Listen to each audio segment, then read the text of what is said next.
Hello and welcome. My name is Bram Rasenberg, and in this presentation I will explain how my thesis is built up.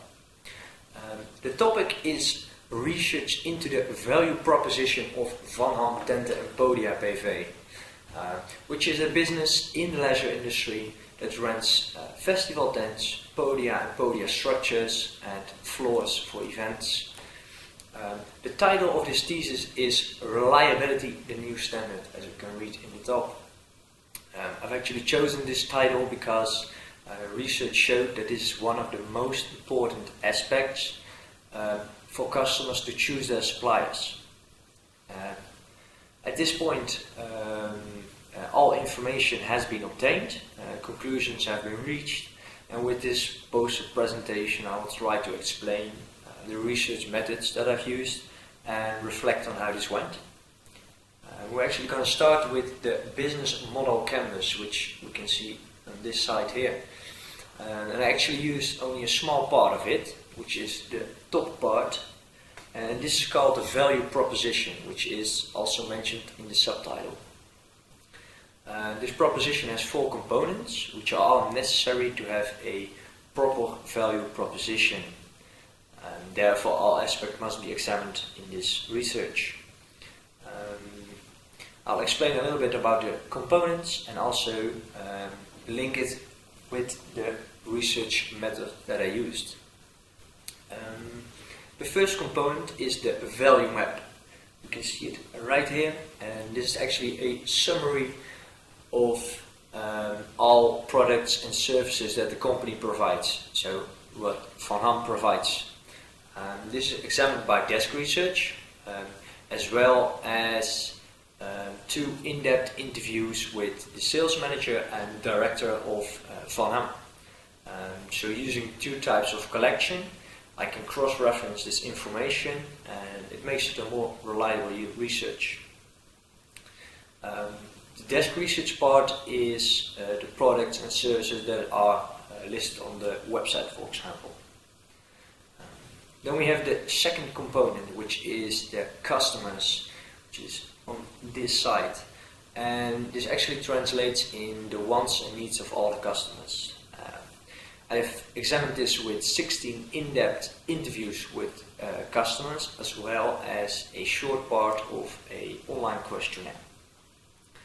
And in this way, the qualitative information from the interviews and they are backed up by quantitative information from the questionnaire. The 16 customers that I've chosen for the interviews are based on their revenue. So we have customers with big revenues and smaller revenues, and it is also based on if they are a profit or a non-profit organization. Which brings us to the third component. This is customer relationships, which is in the top. Because even if the value map and the wants and needs line up, so it matches, if you have poor customer service, it can still make or break your company. So in this component, the customer satisfaction as well as customer loyalty has been examined by means of the interviews, but also in the questionnaire. And then we still have the fourth component in the bottom, which is channels. And this is actually all marketing communication from Van Ham to their customers. So this is their complete image. I've examined, for instance, the website, but also the Facebook page, emails, and I had a walk around in the office just to see how customers see things. For instance, it is also possible if the marketing communication is not effective or not efficient. It is possible the customers don't even know what Van Ham has to offer, so therefore it is a mismatch. In this research, the in-depth interviews with the 16 customers are actually leading, because this is the qualitative and emotional information. Because if you don't know why something is bad, if you just know it's bad but you don't know how, well, you will not even know how to change it because you're not certain which part is bad. Therefore, qualitative information, which is a lot broader, is chosen. This method is chosen. So, as an interviewer, I can ask follow-up questions, and I can see beyond just shallow information. So that was the plan. How did this go? Which is actually the point of reflection, which you can see right here. And the first point of reflection is actually the translation of the problem into research. So this was really difficult because at first it didn't even seem that Van Ham had a problem. They were doing actually fine, but they asked me to do a customer satisfaction research because there's always room for improvement. But I had to do a little bit more than that. I couldn't just do a questionnaire because, like I said before, you know that something is bad, maybe something is good, but something is bad, but you don't know why, you don't know how to fix it. And that's why I did some in-depth interviews, 16 to be precise, with customers, which is the second bullet point of reflection. And these interviews actually went very well. The customers are really open about their relationship with Van Ham. They already had a good relationship, so it provided me with a lot of qualitative but also emotional information, if I may. And I actually got to know Van Ham through their customers, which is, I think is really great. The third point is the customer segments. At first I thought profit and non-profit organization had different wants and needs, but it turns out it isn't the case. It's actually all about the budget. For instance, cultural events have less budget, but they can be professional organizations, and non-profit organizations, some of them are becoming really professional and they don't have any budgetary problems at all. That brings us to the fourth point of reflection, which is the online questionnaire. I didn't get as much response as I'd hoped.